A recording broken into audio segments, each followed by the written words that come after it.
What's up, magical humans? I'm Mia Magic. Welcome back to your most magical life. Today, I wanted to share a little bit about cleansing and clearing energy because it's really effective and helpful and supportive for me. And also, when I lead new moon rituals, which I'm doing tonight, November 5th, 5 p.m. PST. If you would like to join, make sure to click the link below.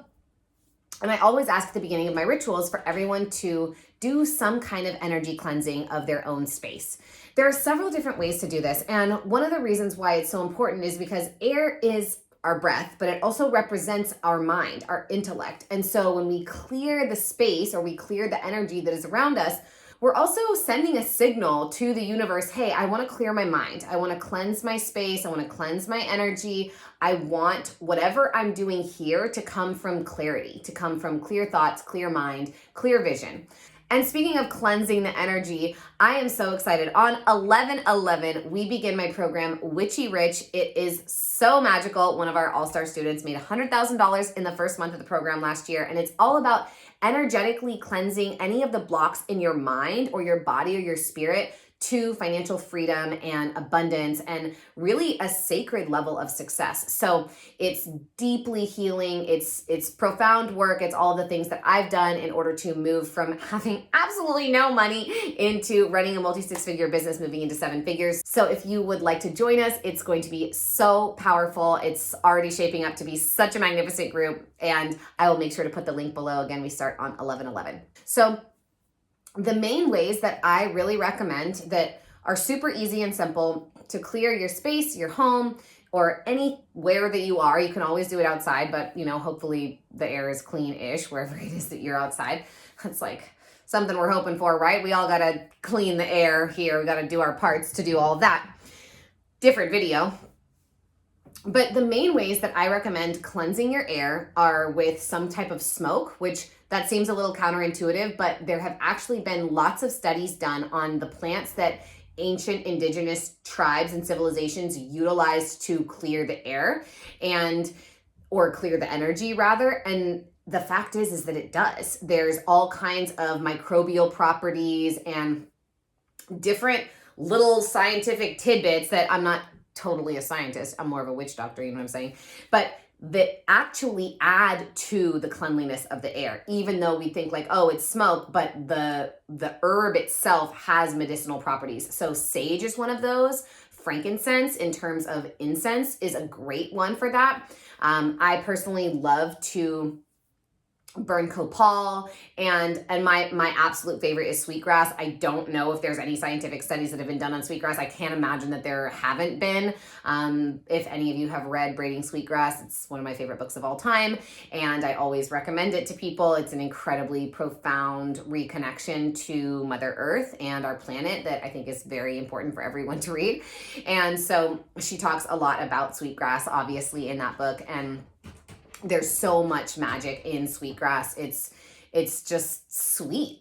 It is truly sweet. And I feel like when I burn it, I bring that sweetness into my home and into my space and into my energy. So burning some type of herb, you can see what resonates for you. You can also always get incense. The thing about incense is that it can have items in it. It can have chemicals or toxins in it. And so you want to be really mindful of the source where you're getting your incense from. Sorry, I'm water fasting right now, so I'm a little like, whoa, a little loopy. Like my energy is just light. I could basically just float off right here. I'm like, oh, I can cleanse the space, Anyways, so there are just so many different toxins and things that different companies will put into their incense, and then you're actually burning that into your air. So you want to be really, really mindful of what your incense is made out of. There's lots of amazing people that make really pure incense. I always like burning the plant itself. For me, it's really important to know that most sage that you would buy at some crystal shop or whatever, that sage is being wild harvested, which means it's being taken for free with basically giving nothing back to the land. And where wild sage grows, obviously it's wild, where it grows, all of the indigenous traditions where sage was a native or indigenous plant, every single one of those civilizations and societies said that where it's growing, it's actually cleansing the land. So it's doing healing work for the land. So you don't want to wild harvest it because it's meant to be growing there. It's meant to be blessing that place and that space. And so a lot of people that are selling sage in their shops are literally wild harvesting, giving nothing back to the earth, and then selling it to you. And so it's just like 100% profit. And that's something that we want to be really mindful of, especially when we're utilizing a practice that comes from ancient places and ancient ways, and we're bringing that into the modern day. We have to be mindful of how it's happening, of how we're participating in either the degradation of the planet or the blessing, right? And so for me, I love to gather my own sage, but I never pick white sage. So that's what you would typically get in a shop, is white sage. I like to gather purple sage, hummingbird sage. They just have different pieces of legend and story about them. And so that white cleansing energy is meant to be deeply healing for the land. And so I love to just take the other types of sage. I also love hummingbird sage that has the little beautiful sort of blossoms on it, and you can burn those. They're a little harder to burn. It doesn't just burn super evenly, but for me, if I'm just putting something into my cauldron and bringing it around my space, that's a really great option. You can use cedar. You can use really anything that you desire, but I would do a little research and like see what feels right to you. Like I said, the sweetgrass just makes everything feel so sweet, and I absolutely love using that, but there are so many different plants that you can use. The other thing to note, which is that Palo Santo is actually meant to come from dead trees, from trees that have already fallen. And so what gives them that really deep resinous energy and smell and smoky quality is that the tree has started to decompose. The tree is dead. And so that's where we were meant to get Palo Santo from. The way that the tribes would have gotten it and used it is from a tree that has fallen down, and then you would break that up and utilize that plant in that way. So that's another thing to just be really mindful of, is where are you sourcing your herbs or anything that you're using for space clearing. Palo Santo has generally been known as like a protection plant, or as supportive for protecting the energy of the space that you're clearing. So you'd want to do something like sage first, or frankincense first, very much associated with the higher mind, and then use your Palo Santo as long as it's been sustainably harvested. So those are really easy ways to just cleanse the air, cleanse the space. And then another couple of things that I think not everybody talks about that I really love is I love using mists. You guys always see me. I've got this rose water here. This is just the best rose water I think ever. And this is what the cover of it looks like. And you can just, oh my goodness. I mean, woo! Talk about a shift in energy. So simple, but there's all this medicine of this plant, right, is right in here. And so roses are very much associated with the heart chakra, with love, with beauty, with magnificence. And so you can cleanse yourself or cleanse your space with mist as well, because that will, even the mist, the water droplets in the mist will grab onto anything that maybe is stuck in the air, like physically, actually, dust or whatever will grab a hold of those water molecules and then fall down onto the earth, and it won't be in the air anymore. So you can use all different kinds of mists. There is an epic witch school video. I think it is making hydrosols. It's a class with my herbalism teacher special at the end of witch school level 2. So it's really, really amazing. And I highly recommend making things yourself if that's a skill set that you have or that you would like to cultivate and hone. I think that that is just so powerful and important. And personally, I always end up fucking them up, which is like really a huge bummer. I gathered all this sage that had been weed whacked one time. So it was like, it was white sage, but I didn't pick it. It was like they were clearing trails and it was everywhere. And I was like, oh my God. And I gathered all this sage and I was like so excited. And I fucked it up. So if you have better at-home herbalism skills than I do, great, more power to you. We need more people making their own medicine. That's not exactly one of my strong suits, unfortunately. So the other way of cleansing the energy of a space that's so simple and easy is with sound. You can use singing bowls, you can use rattles. I mean, I don't know how it's gonna sound on video, but you can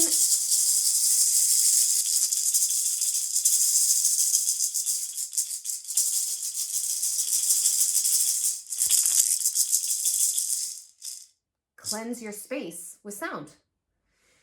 Everything is vibration, right? Every single thing in our universe is vibration, is vibrating right now. And so when you use sound, whether it's a rattle or a singing bowl, probably would have been better to use my example as a singing bowl, but thanks y'all for sticking with me. Anytime that you're creating vibration, that you're creating harmony or resonance, you are sending that out into the world around you. And so you can always use sound. If you don't have a tool like a rattle or a singing bowl, you can always just go,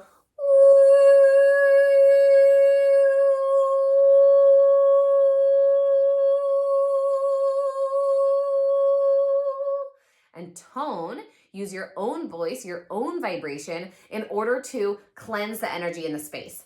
Those are my easiest ways that I love to just cleanse energy around. Burning candles is a great thing to do, but again, you want to make sure that they're really, really well-made candles. Otherwise, you are putting more toxic shit into your air and you don't want to do that. So, of course, you can always use diffusers with essential oils. I personally, I don't know, I just never really did that. Bear has one, but I just haven't used that, but that's totally an option as well. That's a great combination of smoke and mist so that you're getting the magic of the plant, but it's sort of misting itself into the air. Great option. And then when we are talking about toning, that's a really great way. We're not just here to cleanse energy within our space or our home. We want to know how to cleanse energy within ourselves too, right? What is going to really move something through, whether it's an emotion or, a negative thought pattern. And so that is one of my greatest ways. When I'm in the cold plunge, I'm chanting, I'm toning, I'm singing, because I know that me creating a vibrational frequency is so impactful to the world around me. So I'll just tone the way that I just did, or I'll sing mantras. And singing is such a great way to change your energy and change your state. I have an epic video on high vibe music if you guys want to check that out. One of the things that I think is so important to mention around that is that, we are programming ourselves when we have a song stuck in our head. We're singing it over and over and over again, and we're programming it into our minds and into our beings. And so what I love to do is use bands or groups like Beautiful Chorus, and they have an absolutely incredible, many albums and lots of stuff. And those are mantras that are in English. It's really helpful to just chant and sing and cleanse my energy with the truth that this mantra is saying. So one of my favorite ones is, I am everything I want to be, and I have everything I need. I am everything I want to be, and I have everything I need. And it's even just doing that for a second, I'm like, oh, I feel better. That's nice. It's something so simple. So you can always sing, tone, chant, even if you're just Bear will just be oh,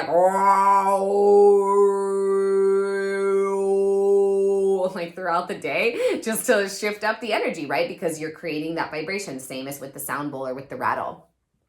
With a drum. Drumming is so powerful for both of these things.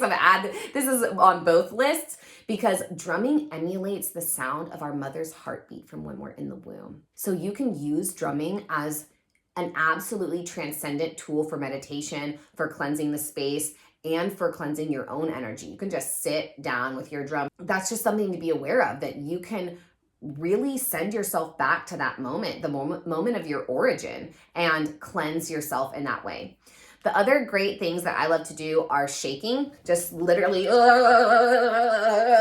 shaking your entire body, shaking your hands, shaking your legs, shaking your head, just moving all around. Shaking is such a great way to shift up the energy. People don't do it, you look at little ducks get in a fight, or my cats, and they run away from each other and they shake it off, right? Animals always do that. And so it's important for us to learn from the natural world, since so many of us are so disconnected from it, and realize that this is a tool that almost every animal in that kingdom utilizes.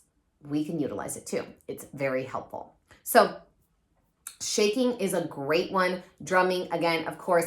Dancing, any type of movement practice is really good for cleansing and shifting your energy. It depends on what your movements are, right? Like some people really love Tai Chi or Qi Gong, and they love slow, intentional movements. And there's something about being able to connect a movement with something that you're doing with your mind. Like every movement in Tai Chi and Qigong has significance. It's like, oh, I'm holding this ball of my own energy. Oh, I'm going and grabbing more energy from the cosmic waterfall. Oh, I'm touching the tail of this bird. There's so much magic in Tai Chi, so I'd highly recommend checking that out. Obviously, I love to do yoga. Great practice for shifting and moving energy. But one of the things that I think is so important that nobody ever talks about is that the earth has negative ions. And when we're disconnected from the earth, like even me right now, even though my house is on the earth, I'm number one, I'm on the second story, and this ground, there's like probably a cement foundation throughout my entire house underneath me. And then there's like drywall and whatever the floor is made out of. And then there's this wood on the floor, and that's great, but like it's dead wood. It's probably not giving me any negative ions anymore. So going out into nature is one of the best ways that you can cleanse your energy, that you can clear any type of stagnant stuff out. And I always recommend this to everyone, my students, everybody. But one of the things that I love to do is write a letter from the natural world to myself. You can state it however you want. A big place where I've learned so much is from the redwood trees. So when I'm out there, I'll say, I call upon grandmother redwood, or I call upon the redwood trees. Please write to me, through me, anything I'm meant to receive in this moment. You can do it with the mountains. You can do it with the stone people. You can do it with other types of plants and trees, flowers. You can do it with a river running past you. You can do it with any part of the natural world. You can even just say Mother Earth or Pachamama or Gaia, Madre Tierra, whatever feels right to you. And then let the natural world write a letter back to you. And that is such an amazing practice, has been so profound for me. The absolutely unbelievably magnificent messages that I get from the earth, it's alive. This is a living goddess that we all have the blessed opportunity of being bacteria upon the skin of. So tuning in with her is, for me, my absolute favorite way to cleanse my energy and to just feel more alive and more connected. Really just being aware that we have become very different than who we were when we lived in tribes, when we all sat together in ceremonies and rituals, when we were connected to the earth. And so doing anything that involves plants or that involves connecting to your body is going to be supportive of your remembrance. Using breath work is another spectacular, maybe like the best, other than shaking, way to cleanse your own energy. Like I said at the beginning, air is our mind, it's our intellect, it's the breath. It is truly the thing that we can survive the least amount of time without. So utilizing your breath to either amp up your energy or calm yourself down is one of the most transformative practices you will ever engage in if you actually put yourself deeply into it and commit and let it take you for a ride. I have had breathwork journeys that have been more powerful than ayahuasca ceremonies. It is so transcendent what we can do with our breath. You want to be really mindful of breathing through your nose or breathing through your mouth, breathing slowly or breathing quickly, having a safe space. I have a big cushion right here for doing my breath work on, where, if anything happens, you're not going to hurt yourself. You're not going to fall down. I have definitely passed out from breath work before. It's okay. You want to make sure that the space around you is really soft so that you can go as deep as you possibly can. And really, if you have an intention or you have a particular part of your body that you want to work on, like I want to do heart breath, or I want to do womb breath, or I want to do genital breathing, I want to connect to that part of myself and see if there's anything that needs to heal. That is so deeply important and empowering and impactful. It will change your life. So that is my absolute number one most favorite way to cleanse and shift any energy. And the really important thing to remember is that everything is energy, everything. So if we shift a little bit of energy within ourselves, we can shift the way that energy is going to then present itself to us from the outside. So everything is a reflection. And as long as we can remember that, we have no reason to hold on to bad vibes or keep calling that shit into our lives. It's like, no, I'm going to cleanse my space. I'm going to cleanse myself. I'm going to feel good. And then from that place, I know that whatever comes, I can handle it, right? Or I can do whatever it is that I need to do in order to learn from it, or make sure that at the very least, I know I'm safe no matter what's happening. It's like, okay, I've cleansed my energy. I'm feeling good. Whatever comes, even if it's challenging stuff, I'm right here. I'm clear. Really just thinking about, what do I need right now? What does my body need? Do I need something that's restful, or do I need something that's active? Do I want to amplify my energy, or do I want to calm it down? These are just a couple of super simple ways that you can cleanse and shift and change your energy. So again, if any of you would like to join Witchy Rich and cleanse any of the old energies around money that you've had in the past, we start on 11/11. I would be so honored to have you. Make sure you like, comment, and subscribe. Thank you all so much for watching this video. It is my absolute honor and pleasure to continue welcoming you to your most magical life.